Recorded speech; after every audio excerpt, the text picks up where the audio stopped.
So this will be the second time I visit the Dinomorphia deck, and just from one set to the other, the archetype has been completely turned around. What started as a deck that didn't do a whole lot on your turn besides set a few traps and make a big fusion monster on your opponent's turn, hoping that you'll draw into a skill drain, has now turned into a deck that, well, also just sets a few traps on your turn, but now combines the fusion and the skill drain into one new monster. Dinomorphia Rexterm is a new fusion monster, made out of at least one of their fusion monsters and then any other Dinomorphia. When it's on the field, it prevents your opponent from activating any effect of a monster on their field that has an attack equal to or above your life points. Now, if you know the first thing about this archetype, you'll know that their life points aren't long for this world, with pretty much everything you do halving them. So already, just by summoning this monster, you'll be down to about 2000 life points, preventing any kind of boss monster from doing anything, but ideally you'll be able to get them even lower to prevent your opponent from activating anything at all. But what if your opponent summons some kind of big vanilla beatstick? Or if you have something with very low attack that you need to stop? Well then, it can also use its quick effect to set your opponent's attack equal to your life points, so that will prevent them from beating you over in battle, while also making sure to catch anything that this effect might have missed. So how do you make this? Well, there's the old-fashioned way, using Dinomorphia Domain to first make Kentragina, and then using her effect to copy the trap. Using herself as the fusion material still works, but they actually have a much better option now. Dinomorphia Frenzy is a trap that allows you to fusion summon a Dinomorphia monster, using one from your deck and another one straight from your extra deck. Now this is another card you can copy as Kentragina to end up with two monsters on the field, but it also has the slightly more problematic side effect of, well, not actually needing you to bother with any Dinomorphias during your combo. In fact, this makes it become a fairly splashable engine, needing only really two main deck Dinomorphias to work, giving any deck that can make room for it a slightly worse skill drain. Now since fusions are all the rage at the moment, people are trying to combine it with all kinds of things like branded fusion, or DPE, or anything else that fuses. This is fine and is probably the right thing to do, but I really wanted to push this deck's gimmick to the limit. And so, instead of combining it with other fusions, I mixed it with Evil Eyes. You see, the lower your life points, the stronger the floodgate of Rexterm, as well as the higher the attack of your Kentragina. While your own traps do that well, they're not the best traps available, so you need a bit of help to really get you on death's door. That's where the Evil Eyes come in. Serziel is a one-card trident with either protection from targeting and all destruction, or that gains attack equal to the life points that you're missing. Plus, you're often paying 500 life points to use their effects, which really helps you get them low. Since this engine runs off of your normal summon that you probably won't be using anyway, and is live with 7 starters and only 2 cards that aren't really great to draw with no Serziel, it actually complements this deck really well. You'll end up with a monster in the 8000 attack range that can pop what your opponent summons, a Kentragina that has over 3000 attack, and a bunch of incredibly powerful traps that work best to lower your life points like Fire Ferret and Hope for Escape, all of this backed up by your skill drain.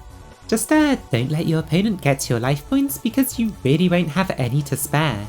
Want to see how it all comes together into a deck? Let's take a look then. So here's the deck, divided into both engines followed by the generic support. Let's start off with the Dinomorphia cards.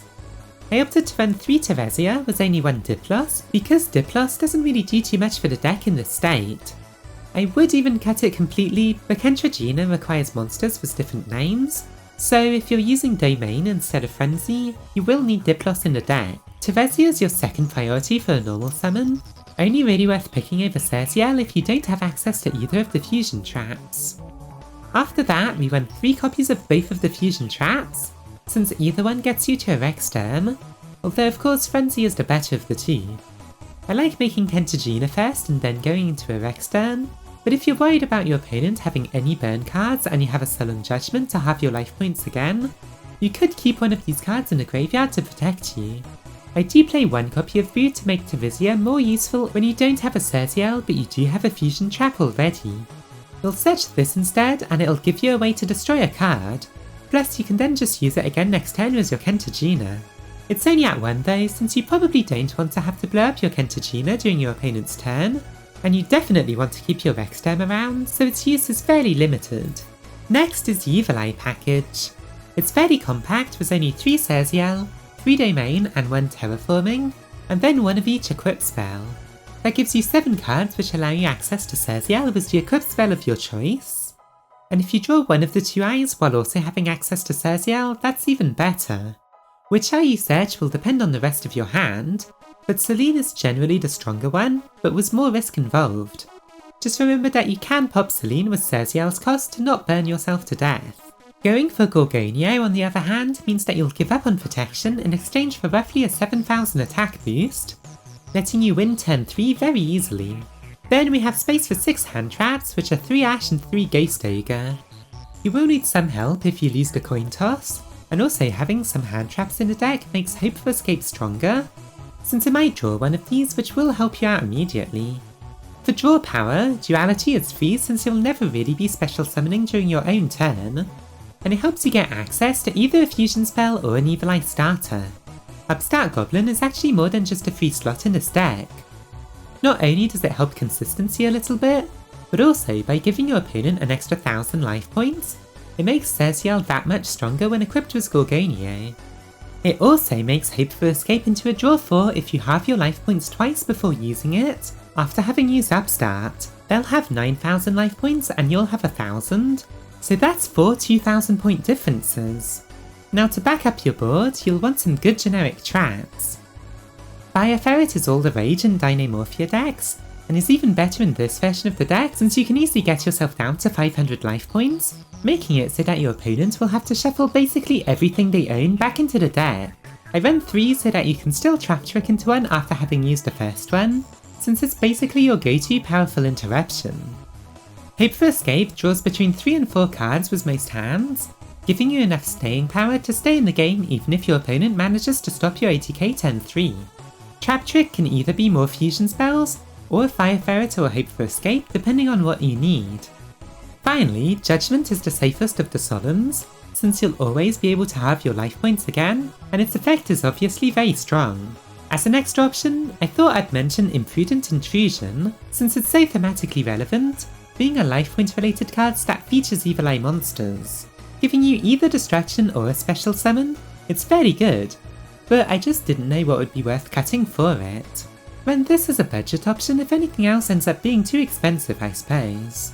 The extra deck isn't really worth going into too much detail with, since it's so simple.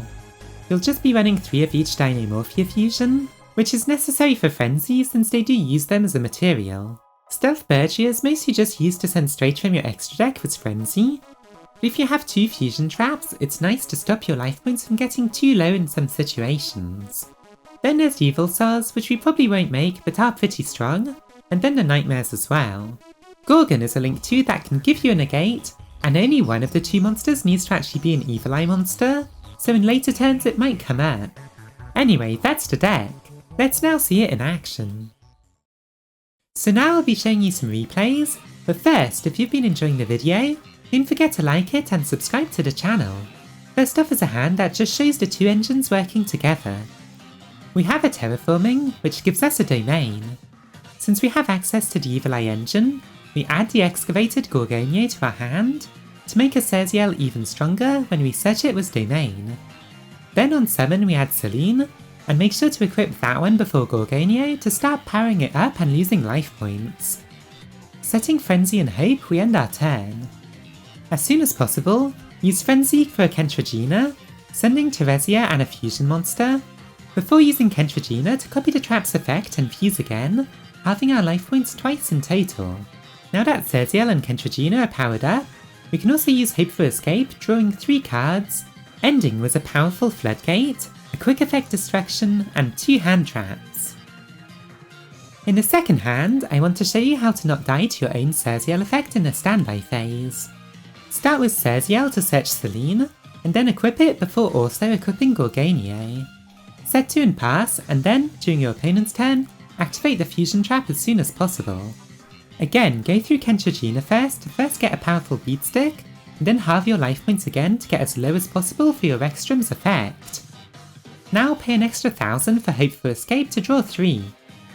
Now when your opponent has a special summon monster that you need to destroy, go ahead and do so, costing 500 life points. Now in the standby phase, Serziel's downside activates, which, with Selene on the field, would be lethal to you. To prevent this, just destroy Selene with that effect, and since it won't be on the field, it won't activate. However, you still keep both of the attack boosts, and your board should be enough to OTK pretty easily.